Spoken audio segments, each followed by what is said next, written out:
Please welcome Bardhaman থেকে শায়ক রনক।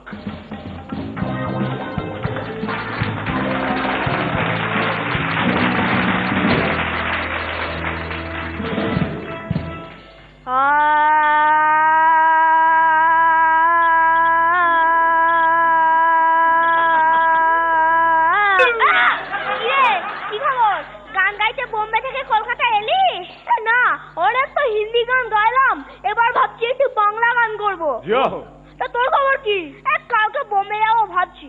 কেন তুই হঠাৎ কলকাতা ছেড়ে বোম্বে যাবি কেন?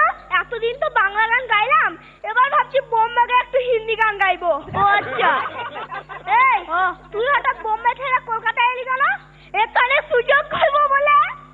আর তুই হঠাৎ কলকাতা ছেড়ে বোম্বে যাচ্ছিস কেন? তোদের সুযোগ করে দেবো বলে। আচ্ছা তুই ওখানে কি করছিস? ব্যান্ডে ব্যাক ভোকাল। আর তুই? আমি বনগা লোকাল।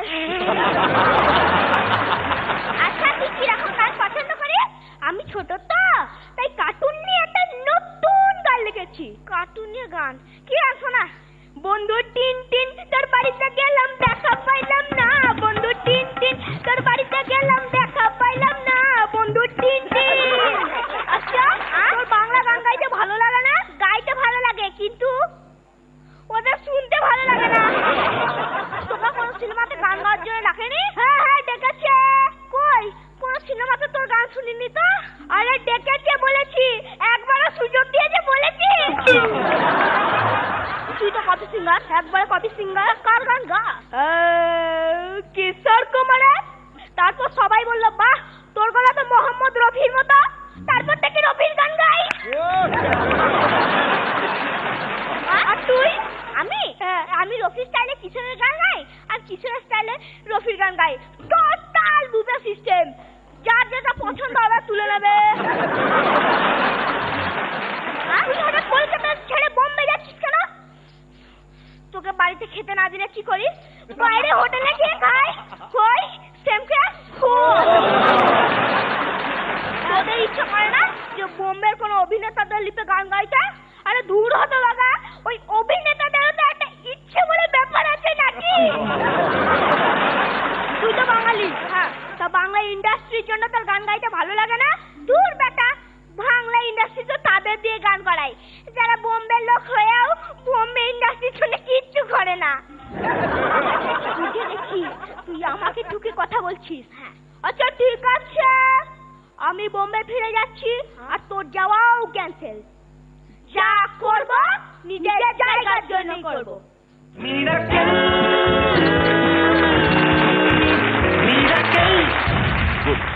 বলন্দা তোরা সুন্দর করেছিস, উপভোগ করেছিস, ঠিক আছে। শ্রীলেখা?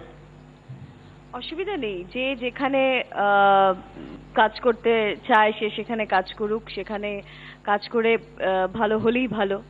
আজকে আমার সৌনককে একটু ইনকনফিডেন্ট লেগেছে, শায়ককে, sorry, I am extremely sorry, কারণ প্রত্যেকটা লাইনই তুমি শুরু করছো আচ্ছা বলে।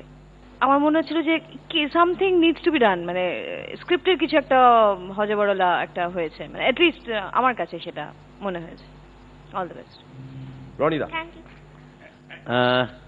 তোদের পারফরমেন্স ভালো, কিন্তু যেই মুহূর্তে তোরা খুব ভালো করিস, সাংঘাতিক প্রশংসা হয়, তোদের যে গ্রুমার লাফাতে লাফাতে আসে এবং তোদের প্রশংসা শেয়ার করে যায়, কাজেই আজকে যদি তোদের পারফরমেন্স ছাড়া বাকি কিছু ততটা ভালো না লেগে থাকে বা যদি ততটা লাফটা না উঠে থাকে, তাহলে সেটার দায়িত্ব তার।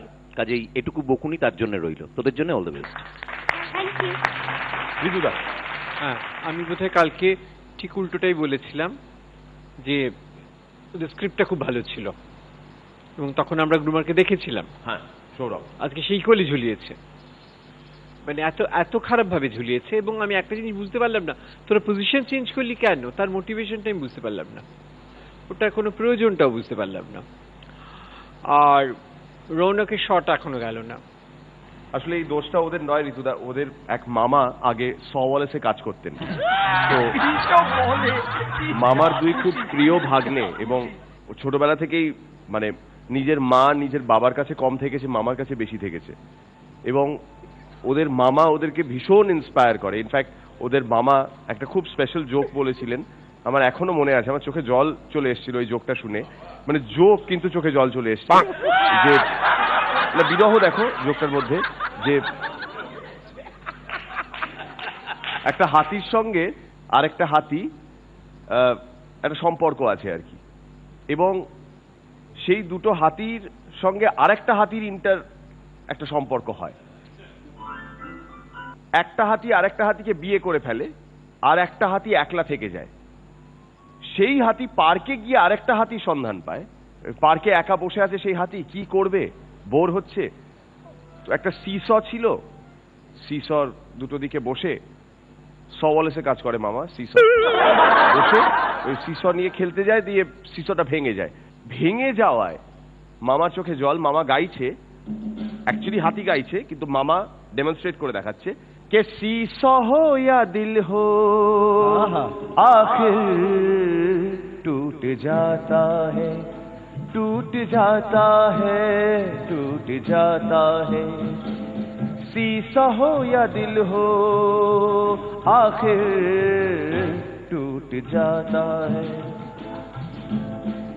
ঋতুদা বুকে হাত রেখে বলুন তো, আপনি কি কষ্ট পেলেন না? আমি একটু পেলাম না, এবং এই স্ক্রিপ্টটা আরো খারাপ।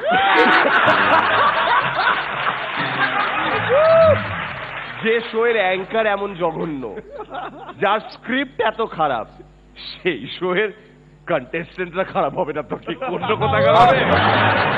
এগিয়ে যাও।